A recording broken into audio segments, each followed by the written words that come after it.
You're standing in a crowded airport terminal, staring up at a glowing departure board. Your suitcase is packed, your hotel is already paid for. Then your flight disappears. Not delayed, not moved, gone. A red cancelled notice flashes across the screen, and when you open your phone to rebook, the cheapest replacement ticket is suddenly hundreds of dollars more expensive. You are now one of thousands of stranded passengers. This exact scenario just played out across airports after Spirit Airlines, the bright yellow budget carrier known for ultra-cheap tickets, shut down. But this isn't just a story about one airline grounding its planes. It raises a much bigger question. If a major budget airline disappears, what happens to cheap flights for everyone else? When Spirit stopped flying, the impact was immediate. At airport gates, yellow planes sat idle on the tarmac. Departure boards filled with cancellations. Passengers with rolling suitcases were turned away at check-in counters. Other airlines stepped in, offering emergency rebooking, but only for a limited number of seats, and even then, the prices were higher. Because what disappeared wasn't just flights, it was competition. Even if you've never booked a budget airline, this still affects you. Budget carriers don't just sell cheap seats, they quietly control the price of every other ticket around them. Picture a route between two cities. When a low-cost airline enters that route, the larger airlines are forced to lower their prices to compete. That pressure keeps fares down across the entire market. This is known as the low-cost carrier effect. But when that budget airline disappears, that pressure disappears with it.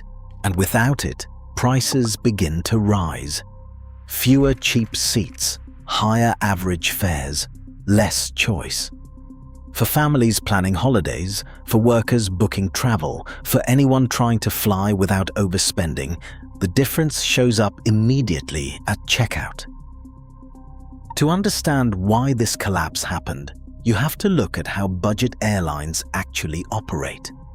Their entire system runs on precision. Every plane needs to be full. Every turnaround at the gate needs to be fast.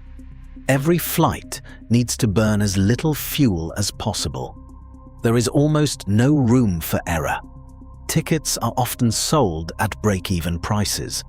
The real profit comes from extras, carry-on bags, seat selection, boarding priority. That is how the model survives. But it only works if everything runs perfectly. If a plane sits idle, even for a short time, it starts losing money. If fuel prices rise, the margins disappear. And if flights are not consistently full, the system begins to break down.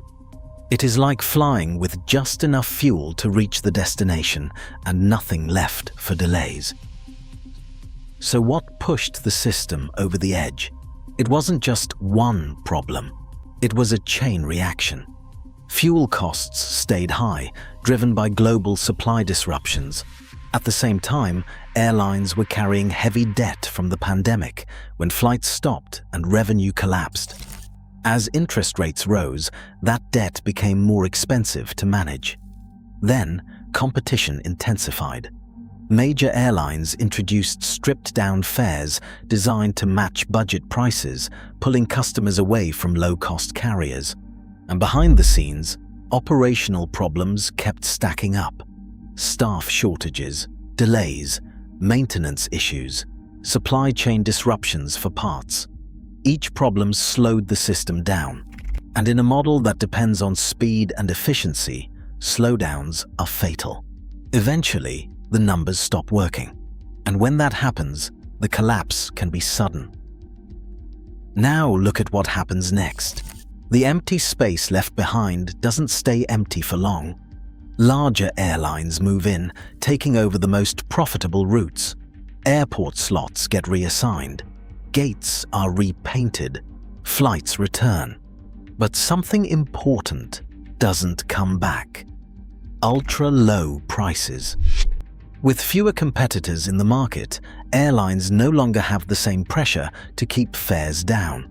And that means higher prices over time, fewer choices, less flexibility, and for many travelers, fewer opportunities to fly at all. Zoom out, and this starts to look like a bigger shift. For years, cheap air travel expanded rapidly.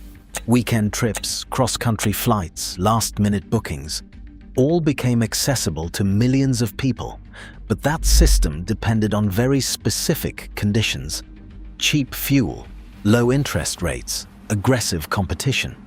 Now those conditions are changing. As the industry consolidates into fewer, larger airlines, the economics of flying are shifting with it. Travel is becoming more expensive, more limited, and less spontaneous. So the next time you open a booking app and see higher prices than you expected, it won't just be because of demand. It will be because one more competitor disappeared from the system.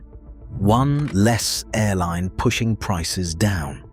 One more step away from the era of ultra-cheap travel.